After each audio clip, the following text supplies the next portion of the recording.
Olá, bom dia, boa tarde, boa noite. Sempre lembrando que depende do horário que você assiste. O nosso tema da quarta aula é basicamente liberdades, garantias e direitos fundamentais. Pensando um pouco nessa trilogia, mas buscando uma raiz talvez mais política e que de certa maneira é um pouco mais clássica e também fundamental, eu tentei construir aqui ou reconstruir, melhor dizendo, né, com apoio nessa literatura, uma perspectiva, uma leitura mais politicamente afirmada. Afirmada em conceito, né? É bom que se diga. É mais uma tentativa, digamos, de conceituarmos com um pouco mais de precisão todos os debates que a gente vem construindo. E ainda que, é claro, esse debate conceitual deva, e acaba sendo, né, aprofundado em termos práticos e que se referem ao cotidiano de cada um de nós, mas isso no transcorrer das aulas nas terças-feiras. Eu trouxe um texto, então, que o título é Aneu Logou. E vamos tentar entender o que é isso. E se então me permitem, eu vou passar aqui para o meu roteirinho, né? Porque é melhor do que falar e sob o risco de pular, esquecer ou perder alguma informação que seja importante e que a gente deva compartilhar. Então inicio assim. O homem moderno não reconhece mais o espaço público tradicional como uma ágora. Cito aqui Habermas na sua própria tese de doutorado. A internet, apelidada de nova praça pública, por exemplo, é cada vez mais regulada e cada vez mais controlada para o bem e para o mal. Nesse quadro, o zoon politikon, que é o homem que em sua natureza é político, cito Aristóteles, sofre ataques e achaques contra a sua humanidade, e que é determinada exatamente por algo que eu chamei de fazer-se política. O animal político, portanto, que vier a ceder em sua liberdade e autonomia, é sujeitado por deveres e obrigações heterônomas. São apenas alguns exemplos dessa heteronomia: a lei e o poder externo, ou o poder extroverso em relação ao Estado. Esse nome não fui eu que inventei, aliás, nenhum nome aqui. Assim como foi ou ainda é o pater família, lembrando da sociedade patriarcal brasileira. Desse modo, sem autonomia, o animal político se converte em um ser social domesticado. Podia ter citado aqui La Boétie, não coloquei. Sem condições de exercer a liberdade, tal qual a liberdade de ensinar e de aprender, como nós vemos no artigo 206 da Constituição Federal de 88. E também de formular crítica social.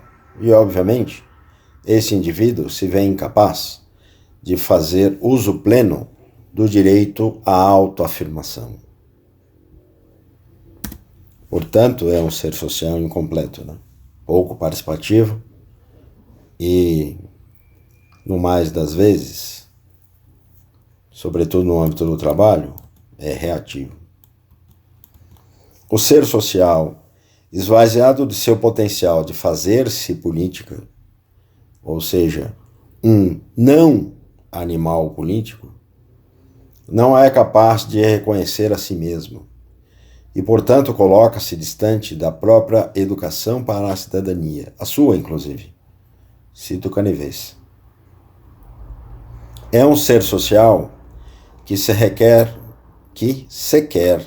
reconhece a democracia ativa, como esta consta da Constituição Federal de 88. Cito Benevides. E o que temos na Constituição? O referendo, no artigo 14, inciso 3. O plebiscito, no artigo 14, inciso 1. A iniciativa popular, no artigo 14, inciso 3. Acrescentaria também o direito de petição, que está previsto no artigo 5º, inciso 34, a linha A. Frisando aqui que é uma petição no âmbito administrativo e não aquela de exercício no Poder Judicial, no Judiciário. E também somaria o orçamento participativo, pensando na cidadania ativa. E ainda nos colocaria como reflexão o recall judicial e o veto popular. Esses dois não existem no Brasil. Não há uma regulamentação expressa nesse sentido, mas são lembrados por Dall'Ari, por exemplo.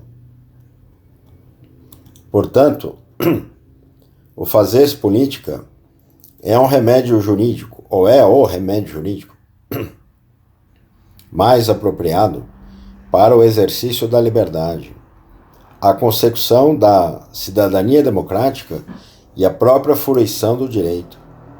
Em suma, negar-se, o fazer-se política, equivale a condenar-se à dessocialização por completo. O homem só é um animal social porque é capaz, se for capaz, de fazer-se na e pela política. Excluídos da política, além desses indivíduos serem um homo sacer, que é um sujeito, uma pessoa, um indivíduo tratado como semovente, ou seja, relegado a uma situação de coisa, ou coisa, pior ainda do que semovente, porque algum semovente, um animal, pode ser raro, pode ser caro. Este homo sacer, como diz Agamben, é um não ser, ou um sujeito sem importância, para a execução que controla o poder político. E um anelogou, como diz Hannah Arendt. Quando os gregos diziam que escravos e bárbaros eram anelogou, é porque esses não dominavam a palavra, não tinham direito à isegoria, o domínio da palavra e a sua expressão pública, sobretudo como ato manifesto da política. Queriam dizer que eles se encontravam numa situação na qual era impossível a conversa livre. É isso. O cidadão do sofá, que fica de zap em zap, e que sequer lê os textos, e pior, se baseia nos títulos, tem aí a fonte da sua informação. Em geral, é o anelogou. Mas o pior é que é um anelogou que faz um resultado eleitoral. É isso. Obrigado. Até a semana. Olá, colegas de disciplina. Eu sou o Ian. Sou orientando do professor Vinícius no programa de pós-graduação em Ciência, Tecnologia e Sociedade. Para colaborar com o nosso próximo encontro, que trata de direitos, garantias, liberdades e sociedade, eu busquei fazer um percurso que passa pelo inverso desse tema.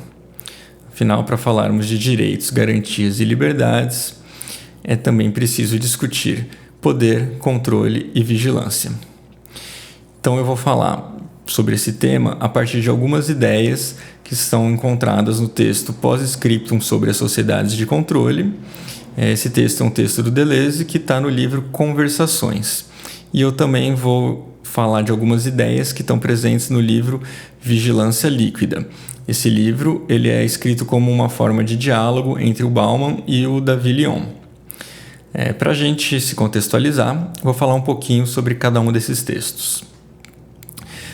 Sobre as sociedades de controle, há toda uma discussão sobre as características que separam a sociedade baseada nas práticas de poder disciplinar e a sociedade baseada nas práticas do poder de controle. Na primeira dessas sociedades, então a sociedade disciplinar, temos um sujeito que vive submetido a espaços de confinamento, saindo sempre de um espaço desses para o outro.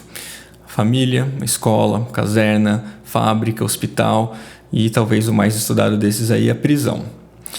Cada uma mudança de espaços há sempre um novo começo. O sujeito está sempre começando de novo e de novo, né?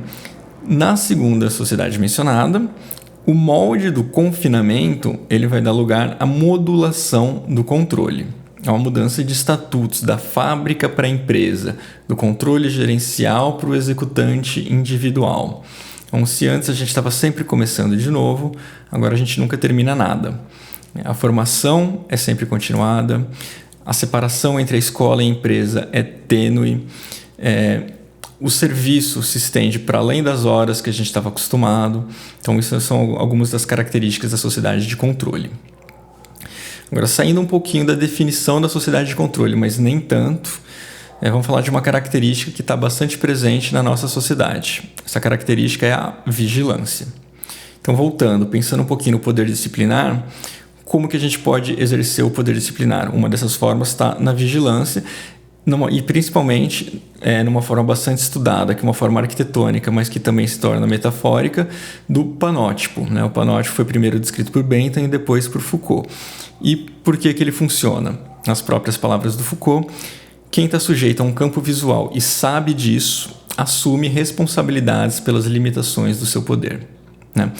Mesmo que a gente não esteja mais nessa sociedade escrita pelo Foucault, na sociedade disciplinar, isso não significa que as características dessa sociedade tenham desaparecido, né? Bauman vai dizer, por exemplo, que o panótipo permanece hoje nas partes não administráveis da sociedade, como prisões, campos de confinamento, clínicas psiquiátricas, etc.